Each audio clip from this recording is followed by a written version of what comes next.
Before we come to the page, before the first word is ever written down or read or listened to, there is a longing to connect.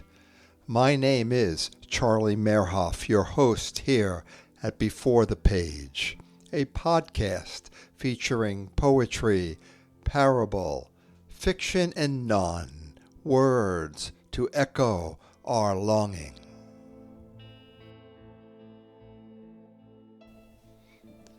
The people stand aside to let the idiot pass.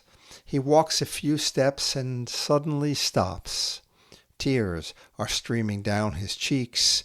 "The war is raging," he cries, "and you are still debating with me. Don't fight me, fight the enemy, but know how to do it, for he is illusion." This is the reason why he appears so overwhelming. So take my advice, have no pity, use your breath, whistle as I do. With the breath of pleasure we have sinned, and through breath we shall be redeemed. Yes, the war is raging. And those words you just heard come from a most crucial book, The Possible Man, Life in the Shadows of the Just, written by Meir Michel Abehsera. And welcome, you are most welcome to this, our 32nd episode of Before the Page. These words you are about to hear were composed by the reader with great gratitude, awe, and respect for the radiance of Meir Michel Abehsera, also known as the Rebbe's Whistler, author of The Possible Man. This is titled Beyond Ourselves, and it begins with a quote from The Possible Man. "We stood in the hills of Judea, bathed in the early morning light, gathered about our army chief, from whose holy mouth flew white birds of peace." Abehsera is the name of a family of mystics that once lived in Morocco. Perhaps some still do. It has been said that Abehsera means master of the flying carpet. Meir Michel Abehsera's parents relocated to France when he was just 10. Throughout his life, Meir's visionary nature allowed him to thrive at most anything to which he turned his attention. He worked as a blacksmith and as a draftsman. He became a civil engineer. He made music. Others knew him as a magnificent and noble dancer. In 1964, Meir moved to the United States with his wife Esther. His plan was to write a novel. Instead, upon seeing so many people who were ill and becoming ill due to a lost link with the medicinal power of food, the Abehseras opened up a restaurant where they dished up delicious macrobiotic cuisine. Meir published books on natural medicine and food preparation. He also gave talks about healthy eating, talks laden with humor, scientific observations, spiritual insights, and anecdotes. His renown as a speaker grew. Meir was in demand. Meir and Esther came to deeply embrace the faith of their ancestors. On Saturday nights, extending the glory of the Sabbath, the Abehseras hosted large gatherings where they feasted scores of people, even strangers. The Lubavitcher Rebbe warned the couple about the risk of financial ruin if they continued the practice. They continued it. It was as if the Abehseras were created to give themselves away. Meir moved on from writing and speaking about health and nutrition to the ever-noble task of healing souls. He composed a literary masterpiece, The Possible Man, a book of such striking power and mystical insight that it has been known to imbue readers with an inexorable creative force. Meir truly knew that anything was possible, that there was no limit to the spiritual heights a human being could attain. In the early 1970s, in the midst of a large gathering, the Rebbe put his fingers to his mouth, looked through the crowd, made eye contact with Meir, and motioned for him to whistle. This was a most unusual request, as whistling was tacitly forbidden. It was considered a behavior that was out of character for the pious. Although Meir wondered if he had read the Rebbe correctly, he whistled. He continued whistling. With everything he had, Meir whistled. Others, feeling his passion, joined in. Although the Rebbe was criticized for encouraging whistling, it did not stop him from requesting that Meir whistle at future gatherings. Through whistling, many were able to pour themselves out before the Almighty, and with a vigor and purity that words or music could never convey. There is no instrument between the whistler and the sound. There are no words. When one is focused completely on whistling, words do not run to the mind. By offering wave after wave of soul-filled breath, the whistlers were able to escape the shackles of thoughts and negative impulses. They were able to tap into the purity of their essential nature. They were able to permeate the air with the sound of rapturous awe that Israel is charged to deliver to mankind. Perhaps when the whistling was being offered up, at least for a moment, the Almighty had no ears for Israel's accusers. The Rebbe recalled the position that the esteemed sage Rambam Maimonides took on whistling. King David not only danced and whistled before God, he danced and whistled with all his might, while dressed in royal garb while he was king, knowing that he was being watched from the windows.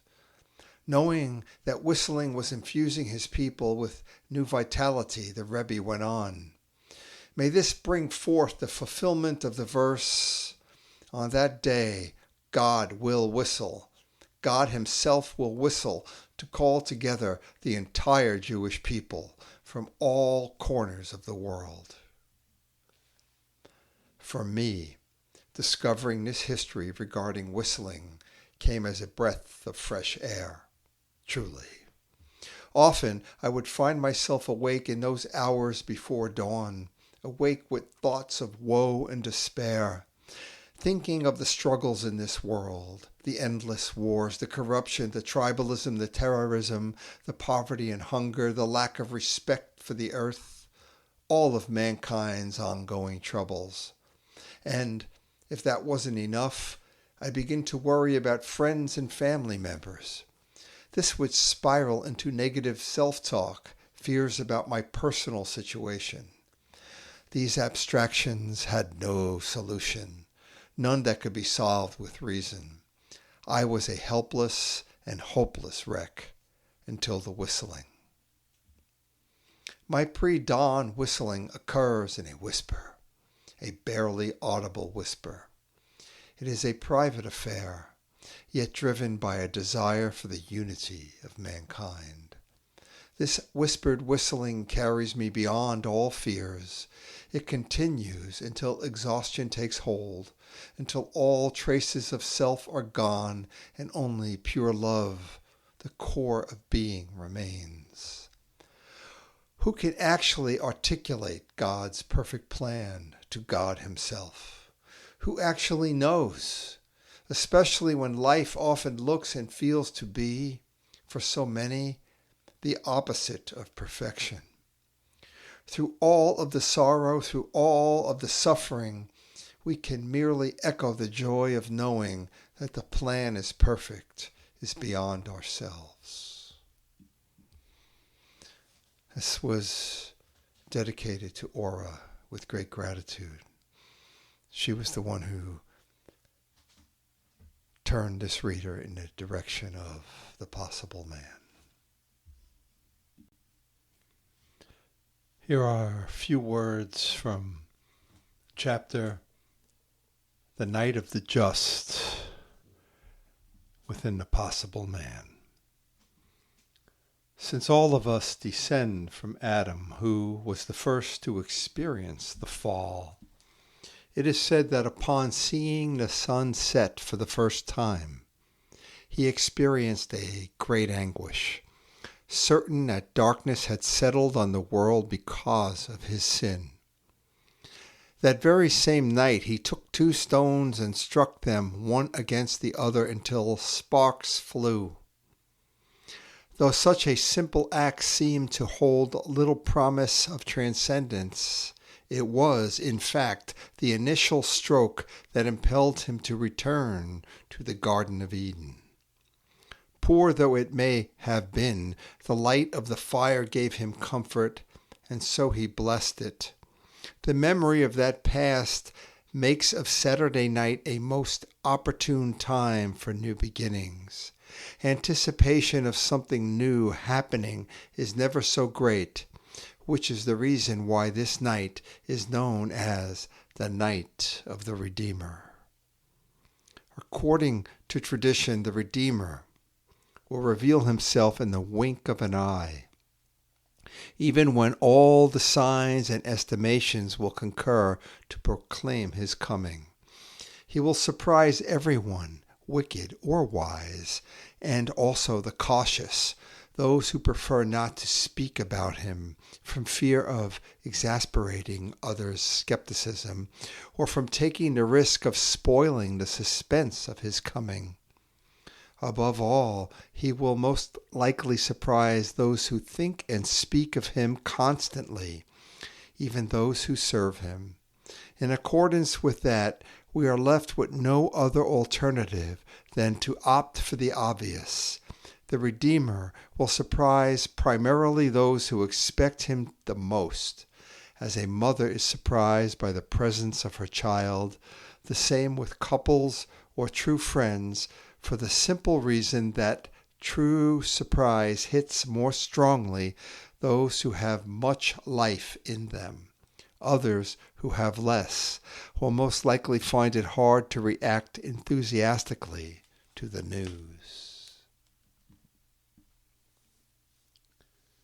Going to finish this episode of Before the Page with a reading from the chapter entitled The High Road in The Possible Man. Here, Meir was writing about the Baal Shem Tov, the saintly teacher of the rich and poor, who revealed that memory is redemption. There is no limit to what memory can achieve. It is the source, the common font which, when tapped, can resolve all contradictions and remind all people that they are at once equal and unique.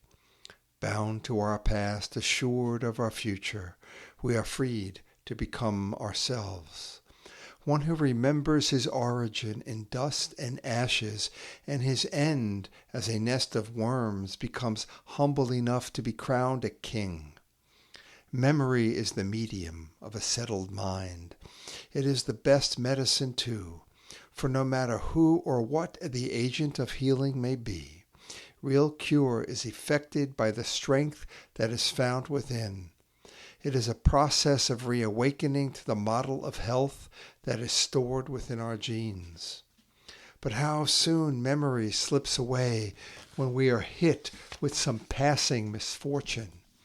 One might be snubbed inadvertently by a tactless friend, and in a moment of emotional upset lose sight of all the good that has been accrued from a lifelong friendship. Or a son might forget all the care his parents gave him after a castigation or a clash. He bears the hurt in his heart and survives by assuming a posture of indifference while, unknown to him, the hurt turns to hatred and rage. Years pass, and he roams rootless and estranged. Even in the midst of his successes, he is susceptible to depression and and disease. Trauma taints his vision, and he cannot see the whole.